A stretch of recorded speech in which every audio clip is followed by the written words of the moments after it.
Hello and welcome to札幌学院University's Community College Global Issues in English.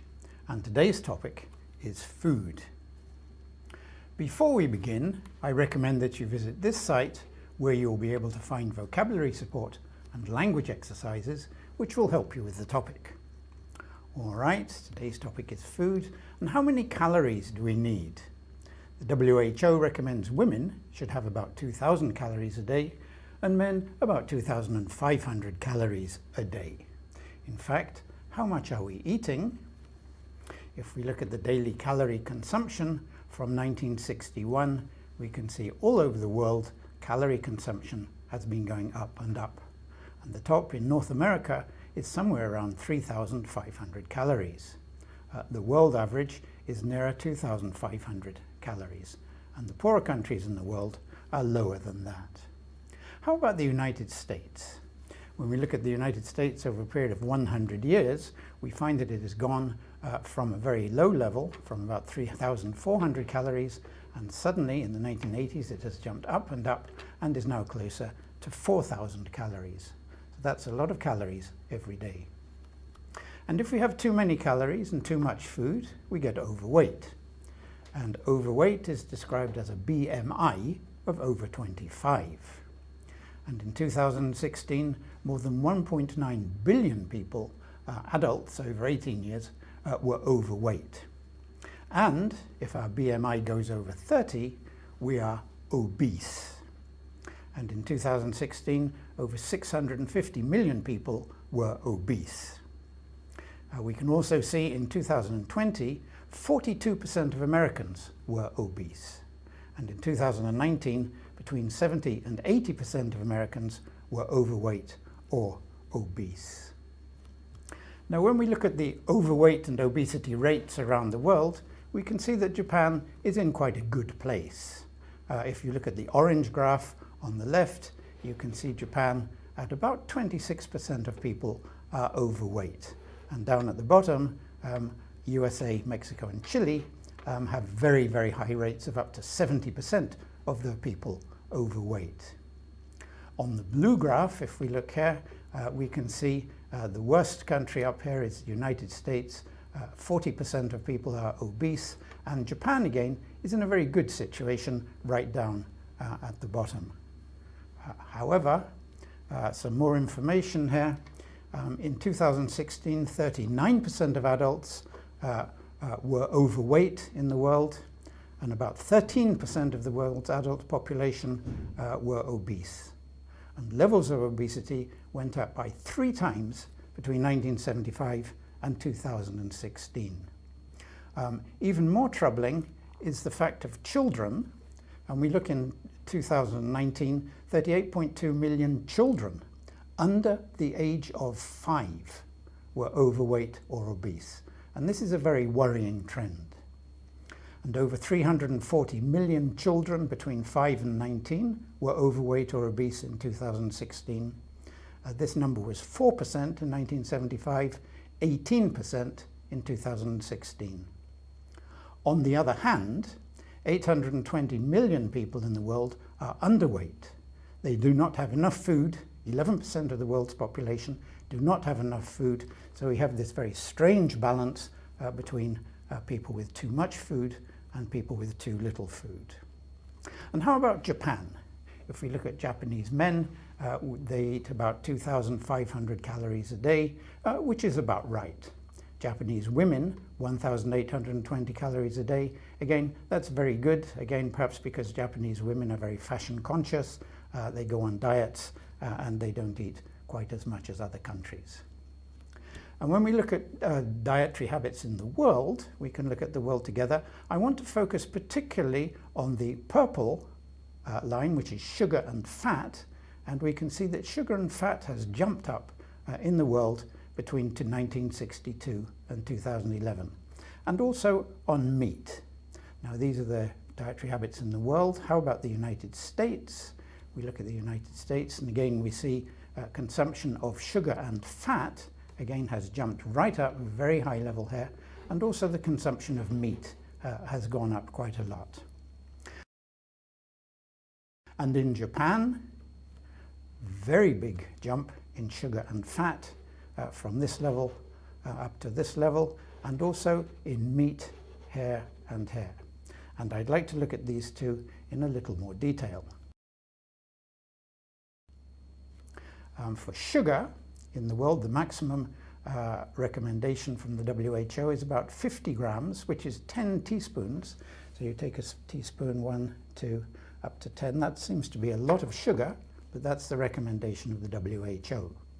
And in Japan, Japanese people eat about 56 grams a day, which is a little over the WHO recommendation. And for fat, for an average adult, between 44 and 75 grams a day, that's quite a lot. Between 20 and 35% of daily calorie consumption is recommended, and Japan eats 45 grams of fat every day. Again, that's not too bad. And when we look at the global situation, where do people eat the most sugar and the most fat? For sugar, we can see the United States up here, a shocking amount of sugar, about 130 grams of sugar every day. A little surprising when it comes to fat, however, we see that people in Belgium and Germany and Holland eat more fat than people in the United States, which is a little bit of a surprise. And where does Japan come on this map? Japan comes about here, so you can see a little more sugar than recommended and quite good in terms of fat. However, our sugar comes in rather surprising cases. We can see two red lines here. These are the recommended daily sugar allowances. This bottom line is for women, the top line is for men. And we can see if we drink popular soft drinks, they have a lot of sugar in all of them. So we're taking on sugar that we don't really think about. And even more so than drinks are foods with hidden sugar, and there are some surprises here, especially with things like yogurt. Fruit yogurts are very high in sugar. Things like ketchup, pasta sauce, salad dressing, of course bread and cakes and ice cream, wine, jam, etc., etc. So we have a lot of sugar that's hiding in the food that we eat. For example, did you know that pizza has quite a lot of sugar in it? And here's a quiz about meat, moving away from sugar to meat. About how much meat did Japanese people eat in 1 year in 1960? Do you think it was between 4 and 6 kilograms, between 8 and 10 kilograms, or between 12 and 15 kilograms? The answer is it was between 4 and 6 kilograms a year. So that's really very, very little meat. And now our second question, how much meat do Japanese people eat now? Is it between 25 and 30 kilograms, between 35 and 40 kilograms, between 45 and 50 kilograms? And the answer is, it's about 48 kilograms a year, so a very big jump. And we can see that this is beef and pig and chickens make up the most of the meat consumption, of course. When we look at meat consumption in Japan, again, this is the same. We can see down in 1960, very, very little meat growing up year by year, again for beef and for pork and for chicken. So growing up very, very quickly. And also with cheese, we can see cheese becoming very, very popular in Japan and a bigger part of its diet. So it's gone up by more than 2 times between 1990 and 2019, and seems to be growing up and up. And we can see in the world how much of our proteins we get from meat and how much we get from vegetables. And we can see that in the USA and the European Union and Brazil, people get more than 50% of their proteins from meat. In other countries, most of the protein comes from vegetables.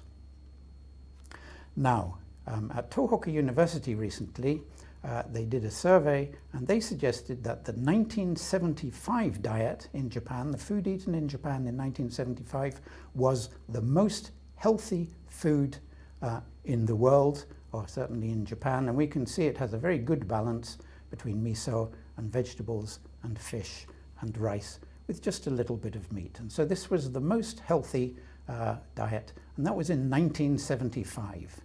But since 1975, some very interesting things have happened in Japan. For example, we can see that fast food arrived in Japan at about the same time. So the first McDonald's came to Japan in 1971, the first KFC in 1970, and Mr. Donuts also in 1970, and Shake-Eat's Pizza, the first chain pizza, in 1975. And at the same time, we can see that Japanese people started eating more bread and less rice, more meat and less fish. And as a result, we see the popular diets today are this kind of food, the fast food, the instant food, the ultra-processed food and snacks, again, increasingly popular, especially with younger people. And this is causing an increase in Western types of diseases. So, for example, we can see this line is how much fat people are eating, and this is the rate of colon cancer and breast cancer also increasing. And we have other diseases such as heart disease and diabetes also coming more and more into Japanese society. This is also an interesting graph, I think. This shows a survey of about 8,000 Japanese men. The blue line is Japanese men who lived in Japan, the pink is Japanese men who lived in Hawaii, and the red is Japanese men who lived in California. And the causes of their death as heart disease, we can see that the Japanese men who lived and died in California, many more of them died of heart disease than those in Hawaii, and many more in Hawaii died than in Japan. So we can see very clearly a very big link between heart disease and diet. And also the same research showed that Japanese men in California were heavier than Japanese men in Hawaii, and Japanese men in Hawaii were heavier and fatter than Japanese men in Japan. I'm afraid I don't have any surveys for women, but I think it's probably the same pattern. So we need to remember that the situation is very complex. Counting calories is not the only measure of dietary health. Exercise is important, lifestyle is important, and genetics also plays a part. Also, compared to 50 years ago, we can enjoy a very wide range of delicious food. Globalization means we can enjoy the food cultures from many different countries. And at the same time, we should remember it's very important to preserve the food culture of Japan. So, while the obesity situation in Japan is not as serious as in other countries, it's not moving in a good direction, and we need to be careful. And very clearly, balance is the key to a happy and healthy lifestyle. So somewhere between the young lady on the left and the gentleman on the right. P.S. Enjoy your lunch. Thank you for watching, and see you again.